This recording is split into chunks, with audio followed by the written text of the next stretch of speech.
Shalom. Shalom. Kayak tegang semua, Kak. Karena pakai masker kapai, makanya saya lihat tegang. Takut virus corona daripada takut Tuhan. Tuhan yang mengambil napas kehidupan. Tuhan yang memberikan kematian. Bukan virus corona yang mematikan. Tetapi Tuhan memberikan hikmat bagi kita untuk kita bisa berhikmat lewat tutur kata perbuatan kita. Bapak, Ibu, anak-anak, jemaat kasih perumnas yang diberkati Tuhan. Pembacaan firman Tuhan yang telah kita baca dan kita dengar bersama-sama dalam Matius pasal 12 ayat 22 hingga ayatnya ke-37. Tema yang diberikan untuk kita renungkan bersama yaitu kepelbagian dalam kesatuan. Kepelbagian dalam kesatuan. Berarti kalau diartikan banyak karunia-karunia, banyak talenta-talenta yang Tuhan berikan dalam suatu komunitas, suatu jemaat untuk menjadi kesatuan, untuk memuliakan nama Tuhan. Tetapi konteks pembacaan yang kita baca di saat ini yaitu Yesus dan Belzebul. Kita tahu Belzebul adalah seorang penyihir, seorang yang sangat jahat. Dia melakukan mujizat-mujizat, penyembuhan-penyembuhan dengan bukan atas nama Yesus Kristus, tetapi dengan setan-setan yang dia gunakan. Dari itu yang saya tadi bilang, kita harus berhikmat. Jangan sampai kita sakit, kita pergi untuk penyembuhan, pergi orang yang salah seperti Belzebul. Bapak, Ibu, jemaat yang diberkati Tuhan. Konteks pembacaan ini mari kita lihat ayat demi ayat. Ayat 22 di sini diartikan bahwa sumber kekuatan Yesus Kristus.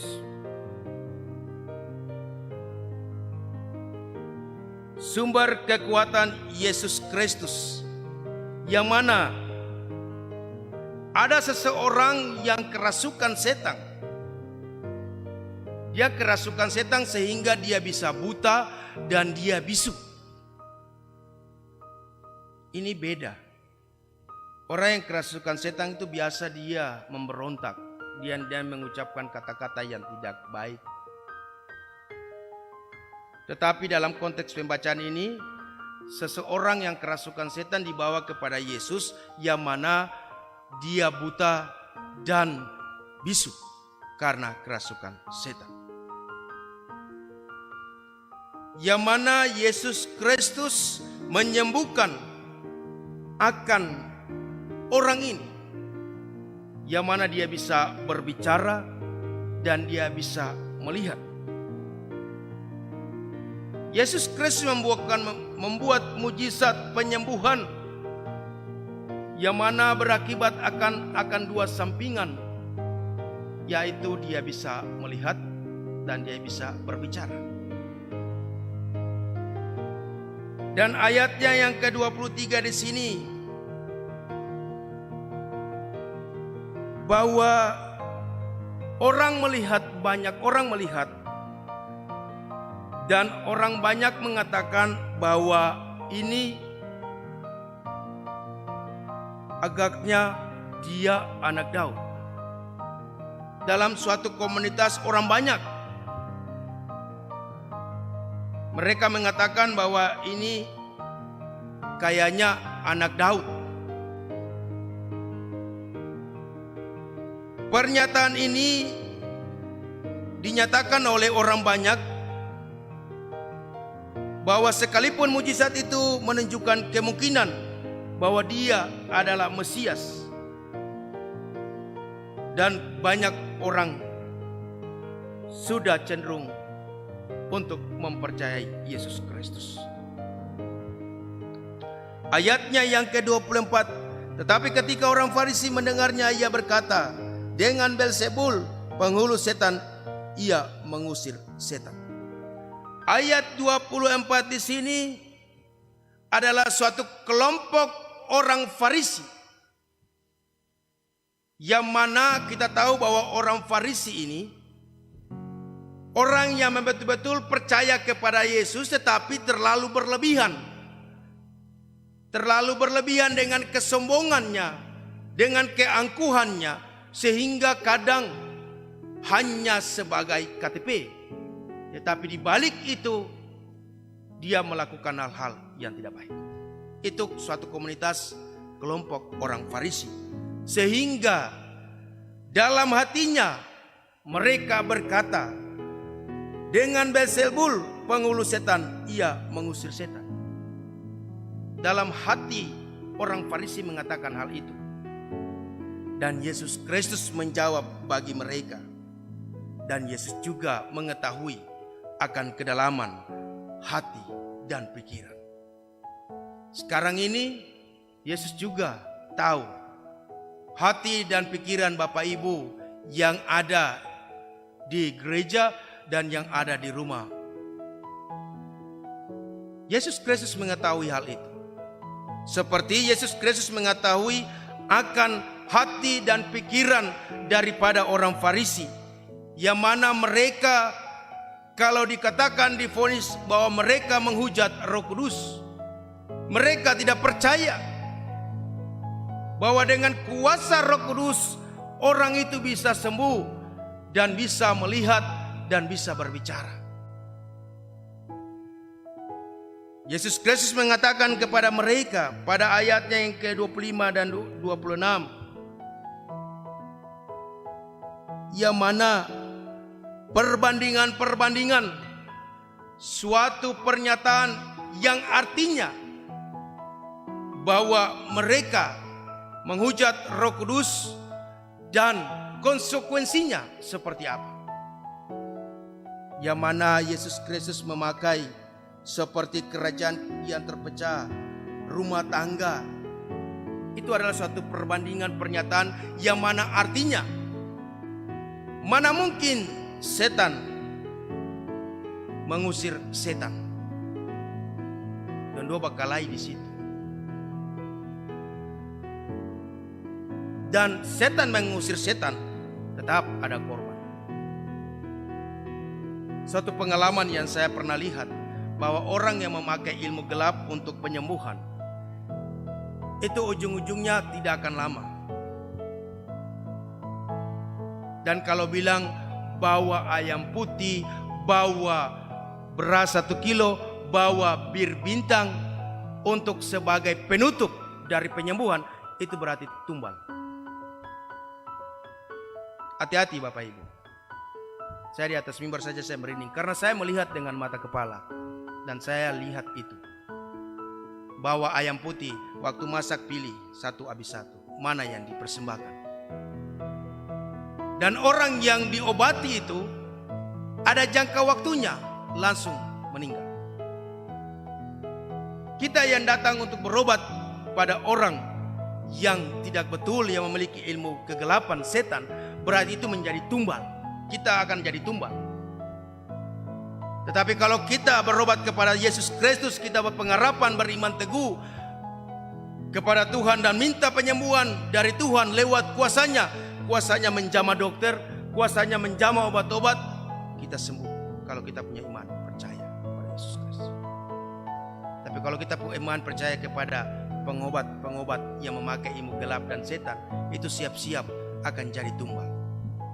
Apalagi dia bilang bahwa segala macam ayam putih, beras 1 kilo, bir bintang, untuk saya mau kunci penutup. Hati-hati. Dia bisa menggelapkan mata kita, mata iman kita. Dia bisa bikin orang yang lumpuh bisa jalan. Itu setan-setan dong. Tapi itu tidak lama. Yesus Kristus memberikan perbandingan-perbandingan itu. Dari ayatnya yang ke-25 hingga pada ayatnya yang ke-27. Yesus sangat marah karena mengetahui akan hati dan pikiran mereka. yang mana mereka bilang bahwa Yesus memakai kuasa Beelzebul untuk menyembuhkan. Makanya pada ayat yang ke-28 Yesus katakan konsekuensinya sampai pada ayatnya yang ke-30. Tetapi jika aku mengusir setan dengan kuasa Roh Allah, maka sesungguhnya kerajaan Allah sudah datang kepadamu. Berarti orang yang percaya bahwa dia mengobati dan menyembuhkan, melakukan mujizat oleh kuasa Roh Allah, berarti sudah ada kerajaan surga di atasmu. Tetapi kalau orang yang tidak percaya, berarti dia akan berantakan.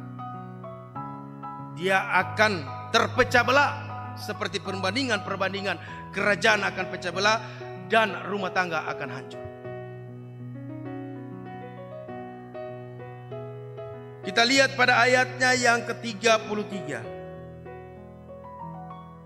Kita lihat pada ayat yang kita lihat pada ayat yang ke-31 hingga ayat yang ke-32. Yesus Kristus mengatakan bahwa dosa-dosa apapun bisa diampuni, tetapi dosa yang menghujat Roh Kudus itu tidak diampuni, mulai sekarang dan selamanya. Di dunia ini tidak, dan di dunia yang akan datang pun tidak. Sangat jelas Yesus mengatakan itu. Bapak Ibu tahu kalau menghujat Roh Kudus seperti apa? Itu tidak percaya. Tidak percaya, mengaku mulut bahwa saya orang Kristen, tetapi tidak percaya kuasa Roh Kudus. Lari kepada tuyul-tuyul, lari kepada setan-setan, pengobat-pengobat. Itu yang dinamakan menghujat Roh Kudus. Percaya kepada Yesus Kristus, tetapi ada tuyulkah, ada pegangan hiduplah, tidak percaya Yesus. Untuk itu Yesus katakan bahwa kalau dosa apapun yang kalian buat, apapun yang kalian lakukan, melanggar dan berbuat dosa, itu bisa diampuni. Tetapi menentang akan Roh Kudus, menghujat Roh Kudus, itu tidak akan diampuni sekarang dan selamanya. Ayat 33 hingga ayatnya yang ke-35. Di situ dikatakan bahwa Yesus mengumpamakan bahwa seperti pohon, yang mana di sini dikatakan jikalau suatu pohon kamu katakan baik, maka baik pula buahnya. Jikalau suatu pohon kamu katakan tidak baik, maka tidak baik pula buahnya. Pohon yang tidak baik kita tahu dari buahnya. Pohon yang baik kita juga tahu dari buahnya. Kalau kita tarik ulur dalam kehidupan kita, kalau kita tahu bahwa orang itu baik, berarti dalam kehidupannya, pemikirannya yang positif, tutur katanya yang positif, dan perbuatannya yang positif. Dia percaya kepada Yesus Kristus, rajin beribadah, tetapi dalam implikasinya melakukan hal-hal yang tidak baik. Selalu berkelahi dengan orang, iri hati dengan orang, cemburu dengan orang. Tidak mau dia direndahkan, dia harus melebihi daripada orang lain. Berarti itu seperti itu. Dapat tahu dari buahnya. Tidak mungkin kita lihat pohon baru kita tahu buahnya. Dari buahnya kita tahu bahwa itu pohon.